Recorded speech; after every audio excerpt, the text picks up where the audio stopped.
Welcome back to our last talk of today. Once again, live from Interpark. Day 2 is nearing its end, and we are finishing off by looking at partnership once more. I am joined by Bianca Monk, project manager at FUTURY, and you are bringing together big companies and upcoming startups. So it's about collaboration, partnership. Can you tell us what FUTURY does exactly? Yes, so as you already said, we bring startups and corporates together. We are somewhat an open innovation platform where we first find a topic which is interesting to tackle sustainability. So before we had the mission is our sustainability initiative. So the first mission was about waste, and we were concentrating on packaging. So how can we make packaging more sustainable, recyclable, and bring it back to the loop?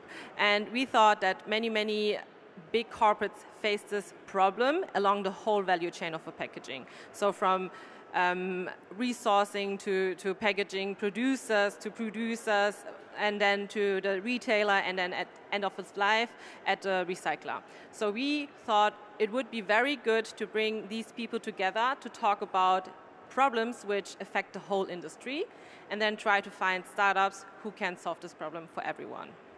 It sounds like a very lovely idea. It's also very fitting here in this environment where loads of companies and people are coming together, from very big brands of the packaging industry to upcoming startups, like I already said.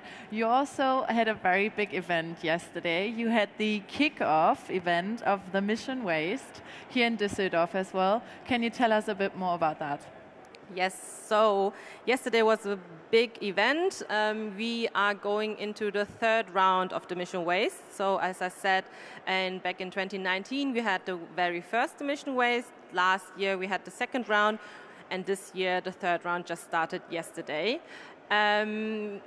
What happens at the Kickoff? So it's the first event where the startups that were picked by the corporate partners will get to know the corporate partners personally, because we think via online meetings it's never the same. So we bring them together on stage and they can pitch their idea in front of the corporate partners.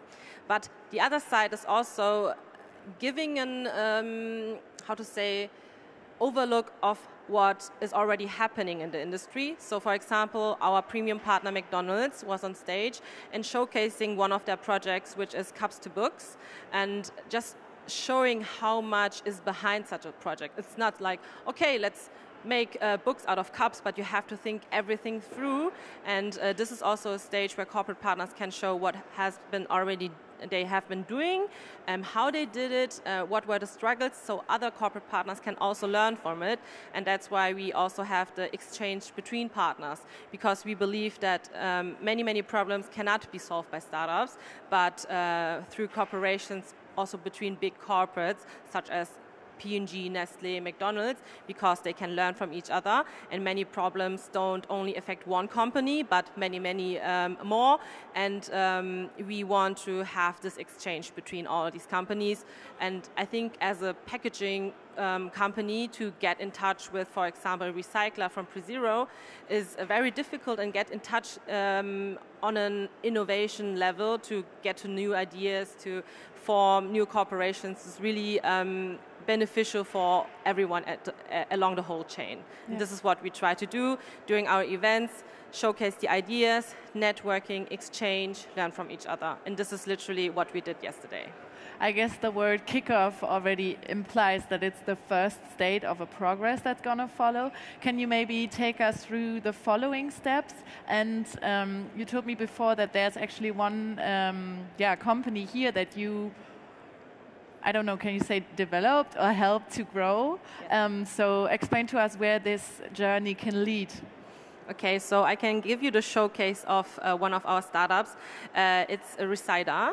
They applied for our initiative back in 2019 as single entrepreneurs. They were not a team yet, and our team at FUTURY, we matched them together based on their skills and know-how, and they were given a problem statement from the industry. So it was, I don't know how recyclable my packaging is. And then the team, they went into the incubation phase, so they also went on the Kickoff event. They somehow pitched their business model, their business idea, and then they went into deep working mode where they had various workshops, coaching, mentoring with our general partners like Bain & Company, which helped them to build their business model so that it works, that it, if it goes like out of our incubation phase, it still is, does survive. And with the corporate partners, they have the insights from the industry, so what is needed. And with, for example, Bain & Company, they get like all these other skills to build a truly sustainable business around it. And then during these 3 months, they have support from the corporate partners, from the general partners, and then we have an interim event where they will show a little bit of what they have been doing. And then lastly, we have a final event where they show, okay, this has been happening, this is what we achieved, and we want to achieve more in the next 3 months and the next 6 months. And oftentimes they will showcase, okay, we already have a cooperation with, for example, Kaufland, and they can announce and they say, okay, we want to go as partners after the program as well. So the 3 months program actually is just like we would say a safe space for corporate partners and startups to negotiate a way to work together. We don't have like this one where we say, okay, you have to do it like this. Mm-hmm. For every startup and every corporate partner, it's different. You already talked a bit about the chances that come with these partnerships. Usually where there's light, there's also a bit of shadow. So talk to us about the challenges that come with partnerships that are maybe on the sides of big corporations and on the sides of startups. What have you observed during the last years and the work you do? Okay, so during my work at FUTURY, I have noticed that oftentimes startups get in touch with corporates. They say, I have this great idea, it will give you huge benefits, and the corporate partner is too slow in responding or testing out, or they say, oh no, we cannot, like our system is so complex, I have to ask this and go to there and ask for permission. And sometimes response time takes up to 6 or 9 months, but startups oftentimes don't exist anymore after 9 months.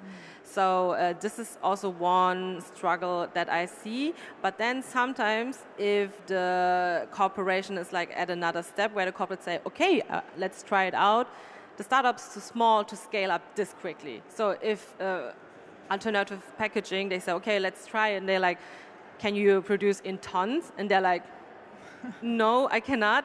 So we see these struggles like with slow response and slow scaling up like on both sides. But somehow the startups still overcome it, and it always depends on which people you're talking to, and if the corporate sees the drive in the startup, they believe in it and they go the long way. I think one good example is also Circulution. I don't know if you've already heard about them. They also founded back in 2019 in our program. And I think just now they launched their first pilot with Nestlé, and they have been working since 2019 on the idea. So startups have to have a long breath, as well as the corporates. And then cool corporations like between Circulution and Nestlé will get into the supermarket. Mm-hmm. I guess you already mentioned one of the chances here right now, that startups are smaller and have maybe shorter communication streams in some ways. Are there other chances that lie in these corporations that you would like to highlight? Yeah, I think another chance that the corporates especially have is getting in touch with new innovations just by exchanging, because sometimes you're like in your own bubble and then you don't see outside of that bubble. You're like in your operations and you just want to go down this lane, but if you exchange with also other corporates, that's why we want to have the exchange between corporates and corporates. Sometimes just like looking outside of your bubble, you're like, oh, this has already been working, many people have already tried this, and this is also an opportunity at our initiative where you can see like above your line and you can learn more from the startup. Agile working, sometimes it's just taking a little bit of risk and getting a lot out of it. And this is also a chance which I can see from working with startups. Mm-hmm. Taking this picture of looking out of your own comfort zone, in German we would say across the own plate. I don't know the English equivalent, but maybe the picture comes across. What prejudices have you noticed with regard to corporations, but maybe also startups that sometimes might stay in the way of these partnerships developing? Yeah, what I oftentimes meet, like, I am the bridge between those two. I communicate a lot with startups. I communicate a lot with corporates. And I think the biggest prejudice is corporates are not flexible. Corporates are not innovative.